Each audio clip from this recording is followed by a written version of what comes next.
ఈ సర్వలోకానికి ఋషులకి అందరికీ కూడా దేవతలకు తాను ఆది, తర్వాత అజం పుట్టుక లేనివాడైనప్పటికీ వీళ్ళందరికీ ఆది అంటాడు. అంతేకాక ఎప్పుడో ఎవరికో దేవతలకి ఆది అంటే మనకెలా దగ్గర అవుతాడు? కాదు, మానవ హృదయంలో నుంచి పుట్టేటువంటి అన్ని భావాలు, పృథక్ విధాహ భావాహ, అన్ని రకం, పృథక్ అంటే వేరు వేరుగా అనేక రకాలైన భావాలు. అందులో సద్భావం కావచ్చు, దుష్టభావం కావచ్చు, అది బలమైన ఆలోచన కావచ్చు, బలహీనమైన ఆలోచన కావచ్చు, అన్నీ కూడా ఎక్కడ పుడుతున్నాయి? ప్రాణులలో పుట్టేటువంటి మత్తః ఏవ. మత్తః ఏవ అంటే నాలో నుండి. ఇంతకుముందు 7వ అధ్యాయంలో ఏం చెప్పాడు? సూత్రే మణిగణ ఇవ. అవునా? ఏమంటి? నాకంటే అన్యమైనది, పరమమైనది కించిత్ మత్త పరతరం నాణ్యత్ కించిదస్తి ధనంజయ. అక్కడ మత్త పరతరం నాకంటే అన్నారు కదా, ఇక్కడ మత్త నాలో నుండే అంటే నాలో నుండే పుడుతున్నాయి అని అంటే ఇంకా మాదేమి లేదు, చేతుల్లో నీదే అంత. ఏమిటి? మంచి అయినా చెడైనా ఏదైనా సరే, దైవీ అయినా ఆసురీభావం అయినా ఇంక నీలో నుంచే పుడతాడు, నువ్వే కారణం అని అనుకుంటాం మనం. అక్కడ మత్తః అనే పదానికి ఏం తీసుకోవాలి? ఆధారంగా, అధిష్టానముగా, ప్రకాశ రూపమై నేనుంటే అవి పుడుతున్నాయి, లేస్తున్నాయి, అంతే. నేను సృష్టించటం లేదు, నేను ప్రకాశింపజేస్తాను. వీటిని, ఈ భావాలు. పుట్టించేదేవుడు మనిషి. మనిషి తన యొక్క ప్రయత్నం చేత, సంస్కారము చేత ఇవి, ఈ భావాలు పుడుతున్నాయి. అవునా? దీన్ని ప్రకాశింపజేసేవాడు పరమాత్మ. అది గుర్తుపెట్టుకోవాలి ఎప్పుడు. ఏమేమిటి? కొన్ని దైవీ గుణములు చెప్పారు, కొన్ని అల్పమైనవి చెప్పాడు. భయం, అభయం. అభయం అంటే అది దైవీ గుణం, భయం అంటే సామాన్యుడు, రజోగుణం, అంతే కదా. అలాగే సుఖం, దుఃఖం, ఈ రెండు ద్వంద్వాలు. భవ, అభావ, పుట్టుక, మరణం, ఇలా కొన్ని చెప్పాడు. యశ, అయశ, కీర్తి, అపకీర్తి, ఇవన్నీ. ఇంకా జ్ఞానం, క్షమ, సత్యం, దమ, శమ, ఇవన్నీ నానాభావా పృథక్ విధా. అనేక రకములైన వేరువేరు భావాలు దానికి ప్రకాశ రూపుణ్ణి నేను. ఇప్పుడు సర్వలోకమహేశ్వర అని ఇంతకుముందు చెప్పాడే, ఎలా అర్థం చేసుకోవాలి? ఇప్పుడు మానవుడిలో అంతరంగంలో ఏవే భావాలు ఉన్నాయో వాటిని ప్రకాశింపజేసేవాడు. ఆ ఋషులు, ఆ దేవతలు ఎవరైతే ఉంటారో వాళ్ళ వెనక ఉండేటువంటి శక్తి, చైతన్యము కూడా తానే చెప్పాడు. ఇహ సప్త మహర్షయ చత్వారః తథా మనవః. ఇక్కడ ఈ శ్లోకంలో కొంచెం ఇంటర్ప్రిటేషన్స్ వేరువేరుగా ఉన్నాయి. అంటే అందరూ ఒక రకంగా దీని మీద వ్యాఖ్యానం చేయాల. సప్త మహర్షయ అందరూ ఒప్పుకున్నారు, 7 ఋషులు. దానికి పురాణాల్లో మనకి పేర్లు కూడా ఇచ్చారు, అది సప్త ఋషులు అని చెప్పారు. ఇహ మనవః అన్నప్పుడు మనువులని 14 మంది, చత్వారః అన్నప్పుడు బ్రహ్మమానస పుత్రులు శనక సనందనాథులు 4 3గా విభజించి చెప్పారు. మరి శంకర్లు మాత్రం చత్వారః మనవః అన్నారు. ఆయన అంటే 4 మనువులు అని శంకర్లు చెప్పారు. అంటే ఏదో ప్రత్యేక అర్థం ఉంటుంటారు. 14 మందిలో 4 మాత్రం మెన్షన్ చేశారు ఇక్కడ శంకర్లు. మెన్షన్ అంటే పేర్లు చెప్పలేదు, కాకపోతే ఒక విశేషణం చెప్పారు. ఏమిటది? వైష్ణవేన సామర్థ్యేన ఉపేతాః మనసైవ ఉత్పాదితాః. అంటే వాళ్ళు పరమాత్మ నుంచే కదా వచ్చారు. అంటే సృష్టి అనగానే మనకి విష్ణువు, పరమాత్మే, కానీ సృష్టి అనేటప్పుడు విష్ణువు, బ్రహ్మ ఇదంతా వస్తుంది. సో ఈ 4 ఎవరైతే, ఎవరు సూర్య సావరణ, అక్కడి నుంచి సావరణ మనువులు మొదలవుతారు. వైవస్వతం వరకు వేరు వేరు. స్వయంభువ, స్వారోచిష, ఉత్తమ, తామస, రైవత, చాక్షుష, వైవస్వత 7. ఈ మిగతా వాళ్ళు కూడా అందరూ సావరణ అనే పదం చివరిలో వస్తుంది. మొట్టమొదటి సూర్య సావరణ, దక్ష సావరణ, బ్రహ్మ సావరణి, రుద్ర సావరణి, ధర్మ సావరణి, దేవ సావరణి, ఇంద్ర సావరణి, 7 ఉన్నారు. సో వీళ్ళ 14 మందిలో నలుగురుట.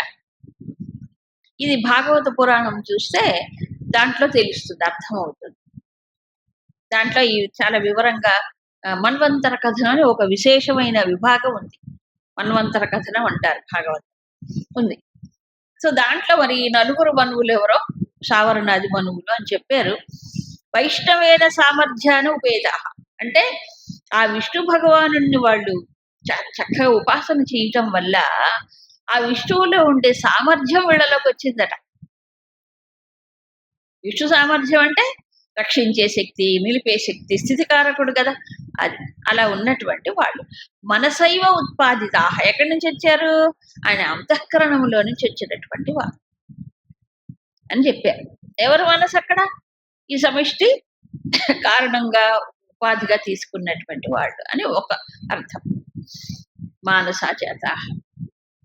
ఇంకో అర్థం ఏం చెప్పారంటే ఇక్కడ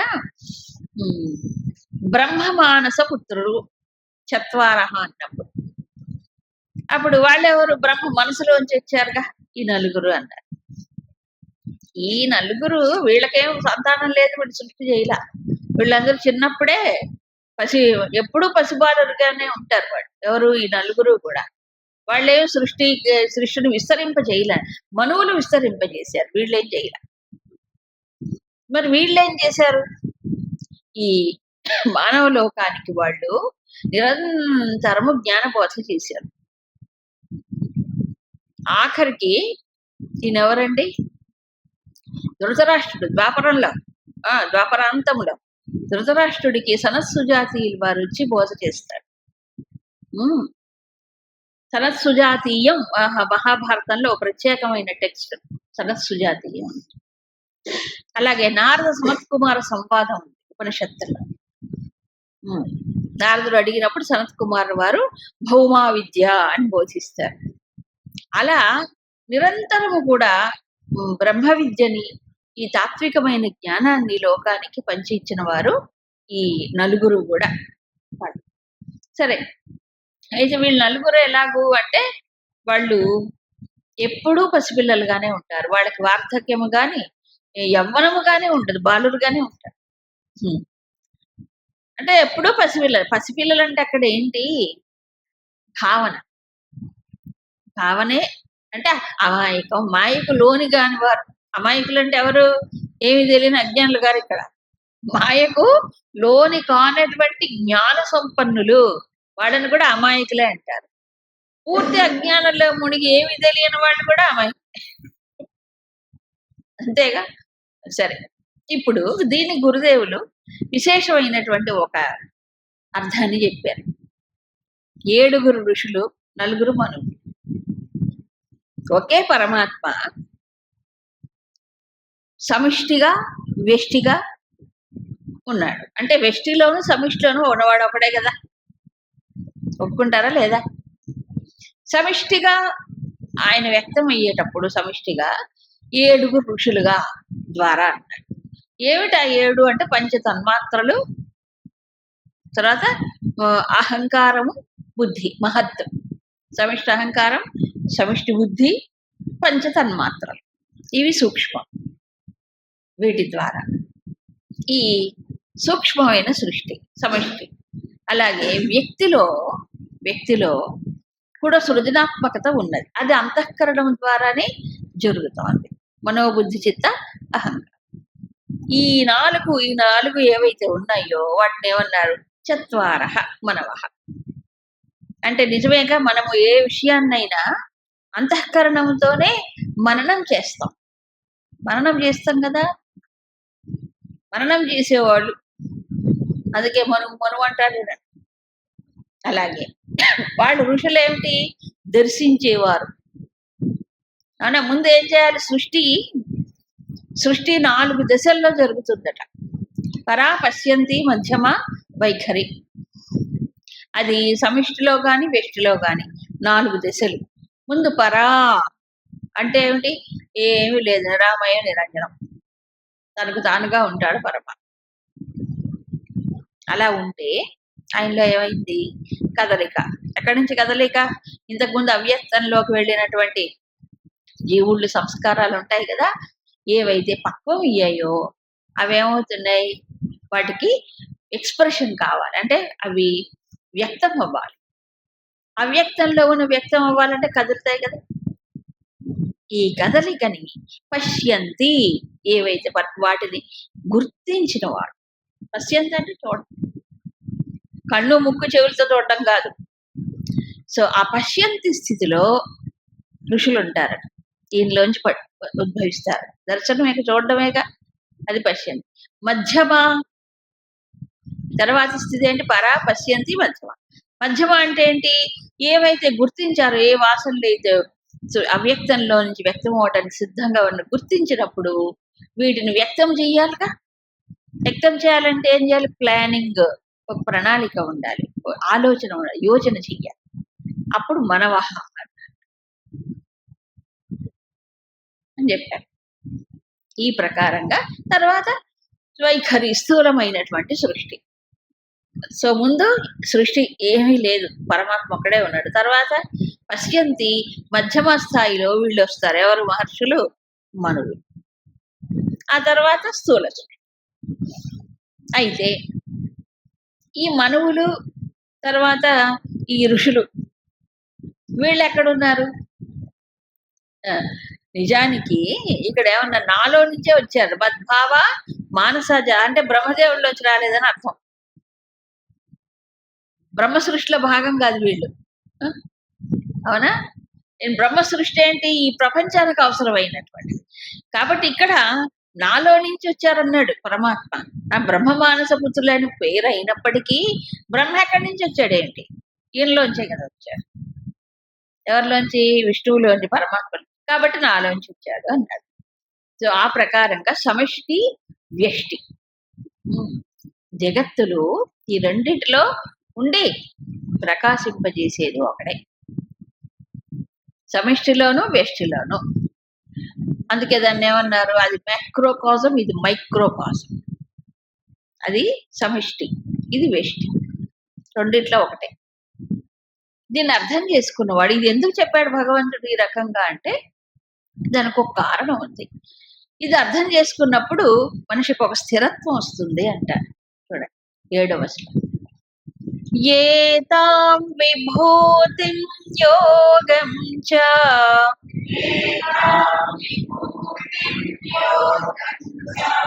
మమ యో వేత్తి తత్వతః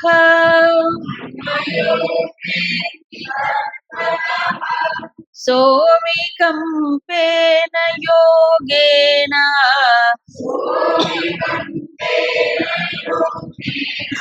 యుజ్యతే నాత్ర సంశయః.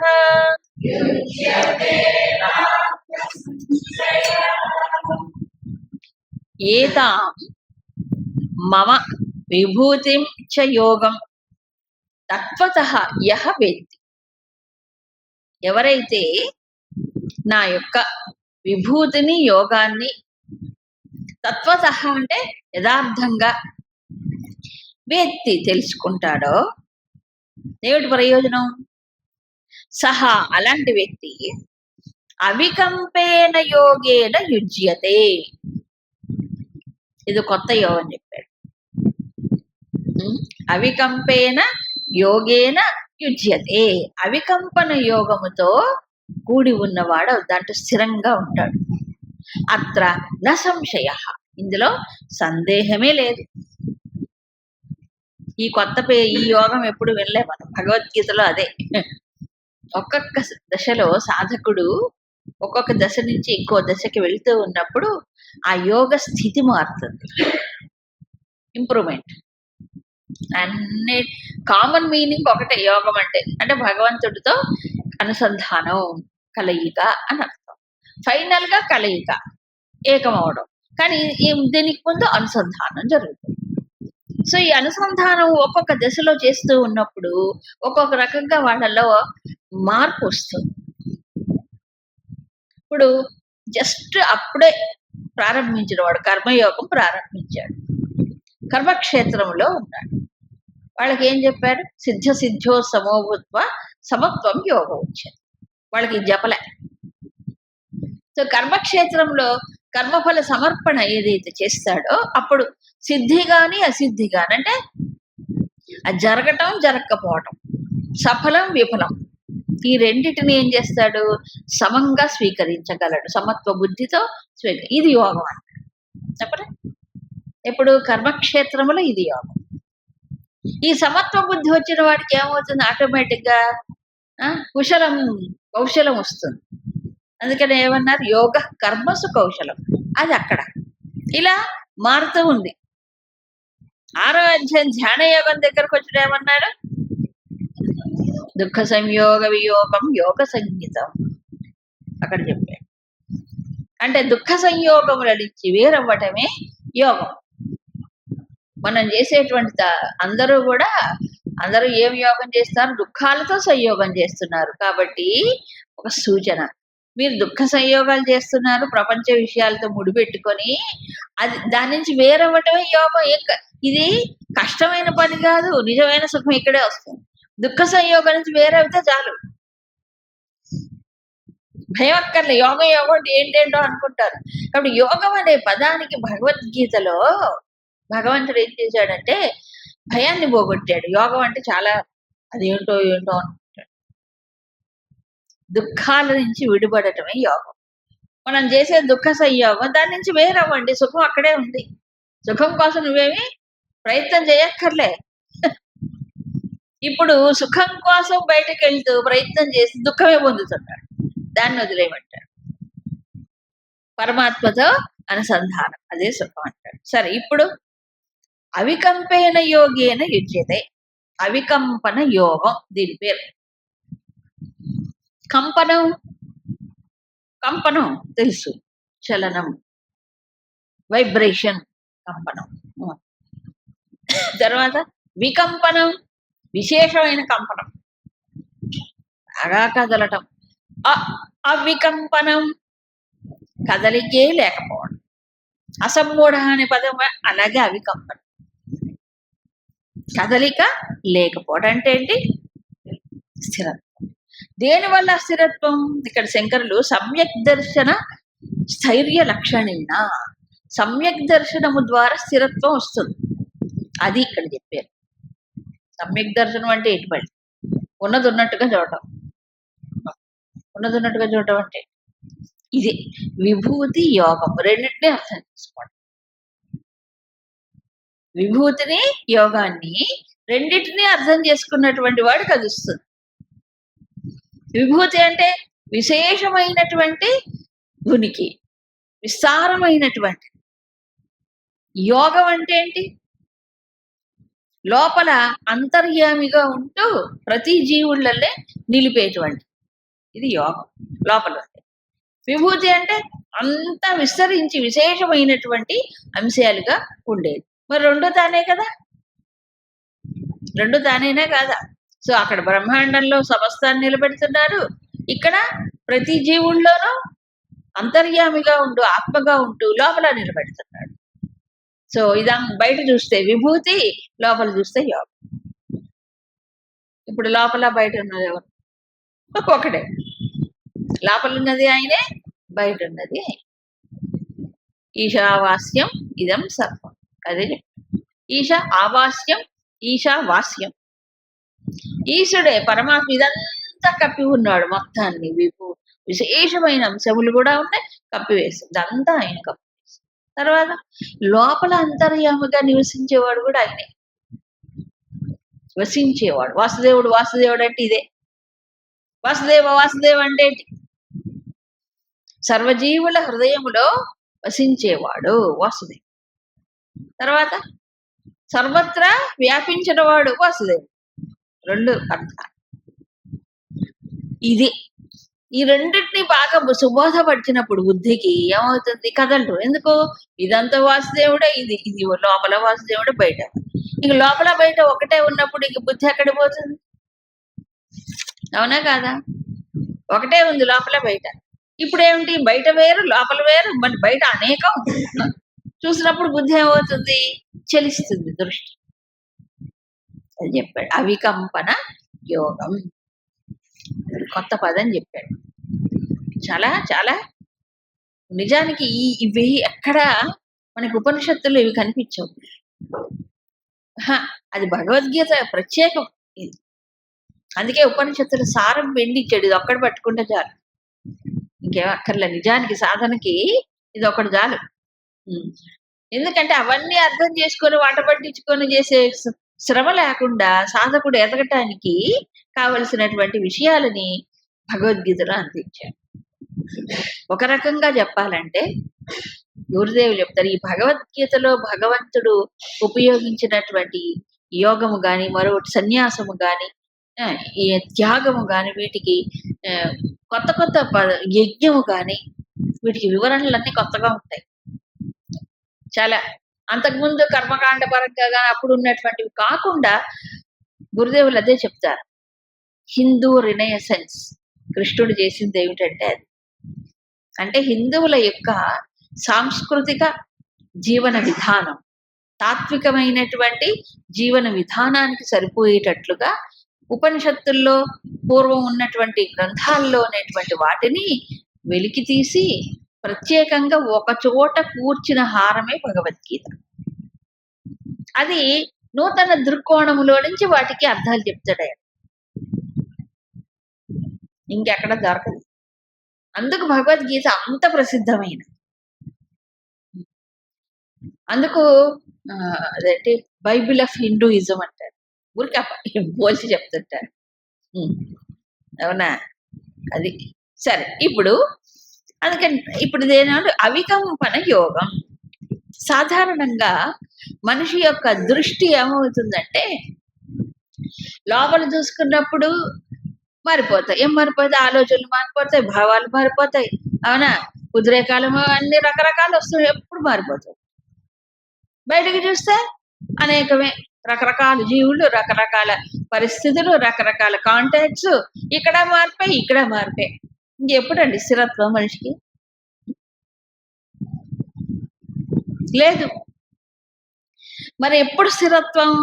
కంపనము లేనటువంటి స్థితి ఎప్పుడు వస్తుంది? ఈ బయట లోపల ఏదైతే ఒకటి ఉన్నదో సూత్రమై అన్నింటిలో, దాన్ని పట్టుకుంటే అవి కంపనం.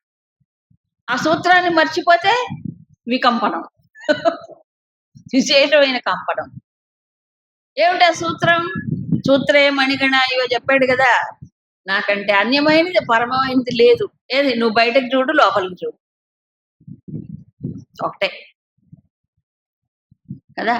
అందుకు భగవద్గీత ఎలాంటిదంటే, మెడిటేషన్ విచారణ అంటే కళ్ళు మూసుకొనే చేసేది కాదు, కళ్ళు తెరిచి కూడా చేయొచ్చు.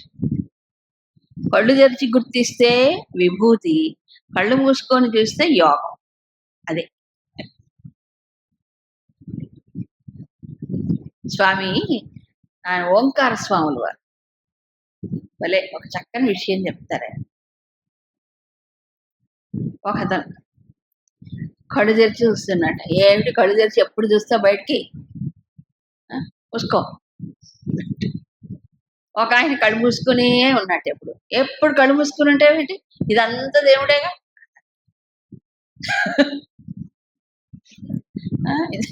ఏం చేయమంటారు స్వామి? కళ్ళు మూసుకోమంటారు, తెరవమంటారు. ఎప్పుడూ తెరిచి ఉంచలేము, ఎప్పుడూ మూసి ఉంచలేము. అవునా కాదా? మరి ఏం చేయాలి స్వామి? ఇదిగో ఇది చూడమన్నాడు. అందుకే కళ్ళు తెరిచి చూస్తే విభూతులు గుర్తు రావాలి, కళ్ళు మూసుకుంటే యోగం, లోపల ఉన్న స్వామి గుర్తు రావాలి. చూసారా ఎంత చక్కని వివరణ? అవునా? అప్పుడు ఏముంది? మూసుకున్నా తెరిచినా ఒకటే కదా. కాబట్టి దేనికి శిక్షణ ఇక్కడ? బుద్ధికి శిక్షణ. బుద్ధికి పట్టించాలి. దేని పట్టించాలి? భగవంతుడి యొక్క ఉనికిని, భగవంతుడి యొక్క సర్వాత్మభావాన్ని, సర్వవ్యాపకత్వాన్ని గుర్తించాలి. అయితే అంతటా ఉన్నాడు ఎన్నిసార్లైనా బుద్ధికి గుర్తురాదు. అందుకని భగవంతుడు ఈ అధ్యాయంలో ప్రత్యేకంగా సాధకుడి కోసము తన ఉనికిని గుర్తించడానికి టిప్స్, ఆ టిప్సే విభూతులు ఇస్తున్నాడు. దానికి ముందుగా ఒక్క విషయాన్ని చెప్తారు చూడండి. అహం సర్వస్య ప్రభవః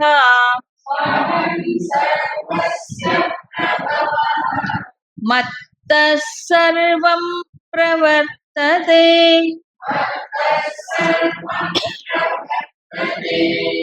ఇతి మత్వా భజంతే మాం బుధా భావ సమన్వితాః మచ్చిత్తా మద్గత ప్రాణాః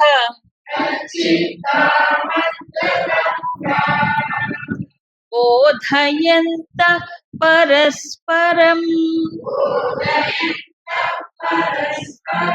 కథయంతశ్చ మాం నిత్యం తుష్యంతి చ రమంతి చ.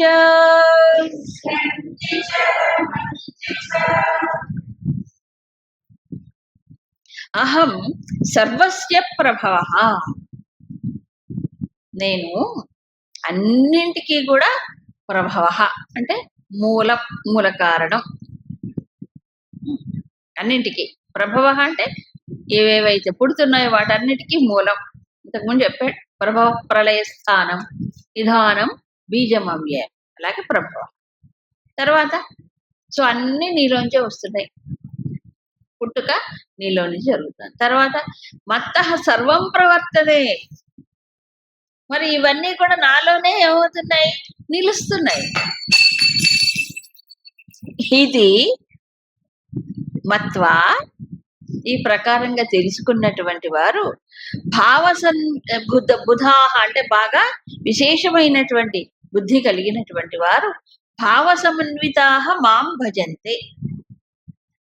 ఇక్కడ చూడండి, భావ సమన్వితులై నన్ను భజిస్తారు. అప్పటిదాకా భావం రాదు, ఊరికి భజనే. అందుకు భావం భావం భావం అనేది అంతగా చెప్పింది అదే. కర్మ చేయటం చాలా తేలికండి, కాళ్ళు చేతులు కదిలించడం ఈజీ. ఈ మనస్సును అక్కడ చొప్పించటం చూసారా, అదే అసలు సాధన, అదే అసలు సాధన. అవునా? ఇప్పుడు కర్మ చేయటం, కర్మ అంటే వాక్కు గాని జ్ఞాన ఇవన్నీ కానీ కర్మలు. కర్మే ఇంద్రియముల యొక్క కదలికలు చేష్టలు, అవి ఈజీ. అవి ఇటువైపు మళ్ళించడం ఈజీనే. ఈ భావం చూశారు, మనస్సుని బుద్ధిని ఏకం చేసి హృదయంలో నుంచి రావడం, అది భావన. చూసారా, ఎప్పుడు వస్తుంది అది? తత్వాన్ని పట్టుకుంటేనే, విచారణ చేస్తేనే, బాగా మథనము చేస్తేనే భావం కలుగుతుంది. భావన కలగటం అనేది సాధన వల్లే జరుగుతుంది. మనస్సులో పట్టాలి, బుద్ధికి వంట పట్టాలి. ఈ రెండు ఒకవైపే వెళ్ళాలి. ఏది? మనస్సు బుద్ధి కూడా. అందుకే బుధాహ భావ సమన్వితాహ. బుధాహ అంటే ఎవరు? బుధాహ అంటే వివేక బుద్ధి కలిగిన వారు, విశేషమైన బుద్ధి వారు బుధాహ. ముందు బుధులు అవ్వాలి. అందుకే నతేషు రమతే బుధ వచ్చింది ఇంతకుముందు. ఈ ప్రాపంచక విషయాల యొక్క తత్వాన్ని తెలిసిన వాడు దాంట్లో రమించాడు. ఎందుకని? ఇవన్నీ దుఃఖ యోనయ ఏవా, ఇవి దుఃఖానికి పుట్టిళ్లే, సుఖము లేచ మాత్రం లేదు అని తెలిసిన వాడు వాటిపై పట్టుకోడు, అట్లా ఎంజాయ్ చేయడు. అసలు ఎంజాయ్మెంట్ లేదు దాంట్లో, సుఖమే లేదు, చేసేది ఏమంతా. అప్పుడు ఎటు మళ్ళుతాడు? ఇటు మళ్ళుతాడు. ఎటు? భగవంతుడిపై. ఉంటే సుఖం అక్కడే ఉంది. కాబట్టి సుఖం పొందాలి అంటే ఏం చేయాలి? భావ సమన్వితాహ మాం భజంతే. అయితే ఈ భావం ఎలా వస్తుంది? తత్వం ఏమని అర్థం చేసుకోవాలి? అహం సర్వస్య ప్రభ మత్త సర్వం ప్రవర్తన. అన్ని నాలో నుంచే వస్తున్నాయి, నేను అన్నిటికీ మూలం, ఆధారం. తర్వాత ఎక్కడ ఉంటున్నాయి? నాలోనే ఉన్నాయి. నాలోంచి వచ్చినప్పుడు నాలో లేకుండా ఎక్కడ ఉంటాయి? నన్ను దాటి ఎక్కడికి పోతాయి? అలలు ఎక్కడ పుడుతున్నాయండి? సముద్రంలో. అలలు పుట్టిన తర్వాత మళ్ళీ ఒడ్డుకి వెళ్తాయా? ఎక్కడుంటాయి? సముద్రంలోనే ఉంటాయి. వాళ్ళు అక్కడే పడిపోతాయి. అలాగే సమస్త జీవుల్లో మూలం అదే తర్వాత అక్కడే ఆయన ఆధారంగా నిలుస్తారు, మళ్ళీ ఆయనలోనే కలిసిపోతారు. ఇంకెక్కడ పోతాడు అంటే ఏ సమయంలో అయినా ఆయన దాటి ఎవరు పోరు. అందుకే మత్త పరతరం నాణ్యత్ కించిత్ అస్తి, నన్ను దాటిపోయే వాళ్ళు ఎవరు లేరు, నాకంటే అన్యమైనది మరొకటి లేదు, పరమమైనది మరొకటి అని అర్థం అవుతే అప్పుడు మూలాన్నే పట్టుకుంటాడు. అందుకే అన్నారు, ఎక్కడి నుంచి వచ్చావు నువ్వు, అక్కడికి పో.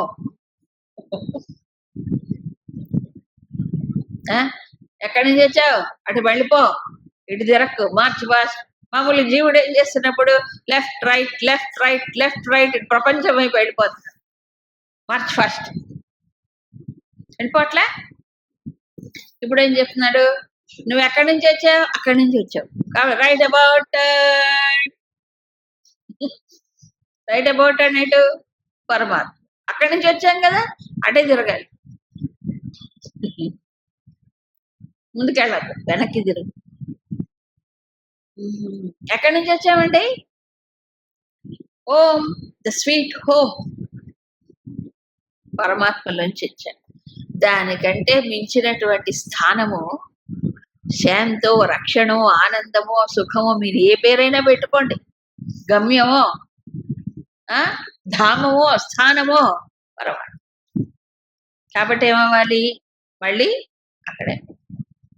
అవునా, అందుకే అంతర్ముఖం అని చెప్తుంటారు ఎప్పుడు. అంతర్ముఖం అంటే ఏంటి, ఎప్పుడు బహిర్ముఖం అంతర్ముఖం. అయితే ఈ అధ్యాయంలో అంతర్ముఖం అంటే కళ్ళు మూసుకోవడం కాదు, ఇక్కడ ఏమిటి, బాహ్య ప్రపంచంలో ఉంటూ ఇంద్రియముల వ్యవహారం ఇవన్నీ అన్ని అనేకత్వంలో ఉన్న ఏకత్వం చూడగలరు. ఇక్కడ శిక్షణ, అందుకే దీన్ని ఏమన్నారు, అవికంపన యోగం అని చెప్పాడు. ఇప్పుడు భావ సమన్వితాహ బుధాహ భజంతి. కాబట్టి ఇది అర్థం చేసుకున్నవాడు, ఏది సర్వజీవుళ్ళకి ఏ స్థితిలో అయినా ఆధారం పరమాత్మే. పుట్టేటప్పుడు, నిలిచినప్పుడు, పోయినప్పుడు ఎప్పుడు కూడా. అందుకే సృష్టి స్థితి లయములకు ఆధారం అని చెప్తారు. కాబట్టి భావం అంటే ఇక్కడ శంకరులు పరమార్థతత్వాభినివేశ అన్నారు. అంటే పరమాత్మ యొక్క తత్వాన్ని బాగా హృదయంలో నింపుకున్న వారై మాం భజంతే, నన్ను భజిస్తారు. సో భజన అంటే ఏంటి, ఇక్కడ వాయిద్యాలు పెట్టుకొని కీర్తన చేయడమే కాదు, అది ఊరికే, అవునా కాదు, అది ఒక అభ్యాసం. అదేంటి అభ్యాసం, దేనికి అభ్యాసం, మనస్సును భగవంతుడి వైపు మళ్లించడానికి అభ్యాసమే తప్ప మైకుల ముందు పాటు అందరు చప్పట్లు కొడుతుంటే ఆనందించడానికి కాదు. అది కాదు భజన. భగవంతుడిని మర్చిపోతే అది భజన ఎట్లా అవుతుంది చెప్పండి, నోరు పలుకుతుంది కానీ మనసు అక్కడ పోదే, అవునా కాదా. అందుకే ఇప్పుడు చాలా మంది పాడేవాళ్ళు ఉంటారు ప్రపంచంలో, విద్వాంసులు ఎంతమంది లేరు, అవునా. భావం నిలవదు, ఎవరో కొద్ది మంది ఉన్నారు చక్కగా భావం నిలిపి భక్తితో దృష్టితో పాడేవాడు. ఎక్కువ మందికి ఏమవుతుంది, దేని మీద ఉంటుంది, విద్య మీద ఉంటుంది దృష్టి, భావం మీద ఉంటుంది. త్యాగరాజ స్వామి మొత్తుకున్నది అదే, త్యాగరాజ స్వామి మొత్తుకున్నది అదే. ఈ మహాత్ములందరూ అందుకే అంత గొప్పవారు అయ్యారు. ఊరికే సంగీతం కోసం పాడలేవాడు, దేనికోసం, భగవంతుడి కోసం పాడారు, భగవంతుడి హృదయంలో నిలుపుకొని పాడారు. కాబట్టి భగవంతుడిని చేరుకున్నారు. అది కదా ముఖ్యం, అది ముఖ్యం, అవునా. అందుకని భజన అని భగవద్గీతలో చెప్పినప్పుడల్లా ఊరికే భజన కాదు ఇక్కడ, మరేమిటి, భావముతో సేవించటం. నువ్వు ఏ సేవైనా చెయ్యి, భావన కలిపినప్పుడు అది భగవంతుడికి చేసేటువంటి సేవే అవుతుంది. భగవద్భావనతో ఉంటాం, అవునా. అందుకు భావం అంటే ఇంకోటి, సద్భావమే ఉండాలి ఇక్కడ. ఇంకోటి భగవంతుడి యందు ఒక ప్రీతి, ఒక ప్రీతి. ఎవరి కోసం పాడుతున్నాను ఈ పాట నేను? ఎవరి కోసం చేస్తున్నాను ఈ పని? భగవంతుడు. భగవంతుడు ఎవరు? నా లోపలే ఉన్నాడు. నా ఇష్టం. నాకు ఇష్టమైన వాడు ఆయన. ఇష్టమైన వాడికి చేస్తే ఎంత హాయిగా ఉంటుంది. ఆయన కోసం పాడుతున్నా అనుకుంటే అది యోగం. అది నిజమైన భజన అవుతుంది. ఆయన్ని మర్చిపోయి నలుగురు కోసం పాడామనుకోండి అదేమవుతుంది? చప్పట్లు దండలు వస్తాయి అంతే, ఇంకేం రాదు. లోపల తృప్తి కలగదు, లోపల మనస్సు నిండదు, లోపల ఆనందం రాదు. ఎందుకంటే ఎవరైనా మెచ్చుకోలేదనుకోండి, చప్పట్లు కొట్టలేదనుకోండి, వెంటనే నీరసం వచ్చేస్తుంది కదా. వాళ్ళు చప్పట్లు కొడుతూనే ఉండాలా. ఎంకరేజ్మెంట్. మీరు చప్పట్లు కొట్టకపోతే అందుకని చప్పట్లు కొట్టాల్సిందే. చూడండి సభల్లో ఎక్కడైతే, సంగీత సభల్లో కానీ ఉపన్యాసాల సభల్లో కూడా మొదలైంది. ఆధ్యాత్మిక ఉపన్యాసాల్లో కూడా చప్పట్లు మొదలైనవి. అదేంటి?